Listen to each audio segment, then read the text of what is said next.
Bonjour, Guy Giguère, consultant en ressources humaines et spécialiste en transition de carrière. Depuis une trentaine d'années, j'aide des gens à se développer, à faire leurs projets et tout ça. Et en 2013, on m'a demandé s'il existait un test pour savoir si les gens avaient des capacités d'être entrepreneurs. Il n'y a pas vraiment de test qui mesure l'entrepreneuriat, beaucoup de tests qui mesurent la capacité de gestion des entrepreneurs. Donc, à partir de là, on a décidé de faire un questionnaire. Ce questionnaire-là, finalement, au bout du compte, mesure beaucoup plus la capacité d'effectuation. L'effectuation, c'est quoi? Bien, c'est la capacité de mettre de l'énergie pour développer un projet. Donc, certainement, les entrepreneurs font ça, mais aussi les intrapreneurs, les gestionnaires de projets ou toute personne qui travaille en équipe.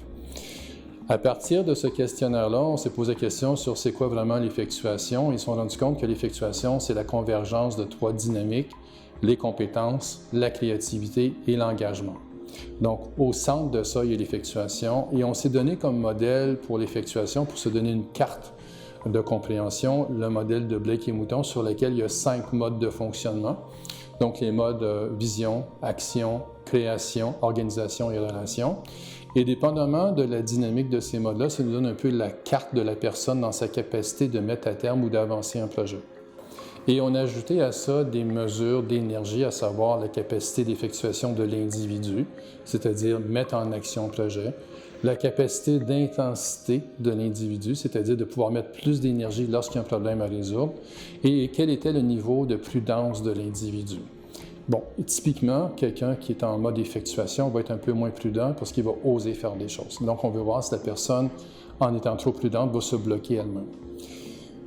Donc, on a créé à la toute fin ce qu'on appelle l'échelle de cohérence et ça nous permet de voir dans l'échelle de cohérence où se situe la personne, c'est quoi sa dynamique intérieure la plus importante, comment elle fait son branding social et comment elle est perçue. Et c'est à ce niveau-là, à la toute fin, lorsqu'on fait le coaching avec la personne, qu'on peut influencer de façon positive son projet et son action dans son projet ou dans sa collégialité, lorsqu'on parle de convention d'actionnaires ou lorsqu'on parle de team building.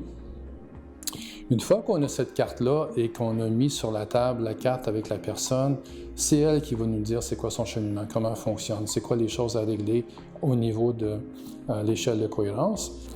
Alors, le premier client, c'est le coach. Son intervention, souvent, va être avec un individu, donc l'intervention individuelle dans le développement de l'individu.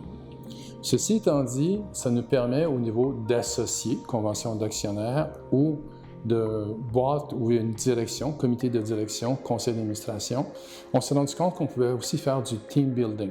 Donc, prendre les profils de chacun, faire un profil accumulé pour le persona de l'entreprise et à partir de ça, de développer un code, une culture de l'entreprise. Et ça aide beaucoup, autant des compagnies qui existent que qui sont en démarrage, à mieux structurer leur persona d'entreprise avec les comportements souhaités et ça aide même au niveau de la sélection.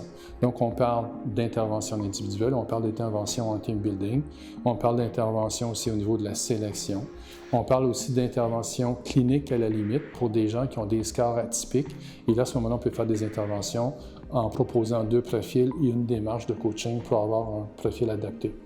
Donc, dans l'ensemble, l'IQA répond à la question suivante.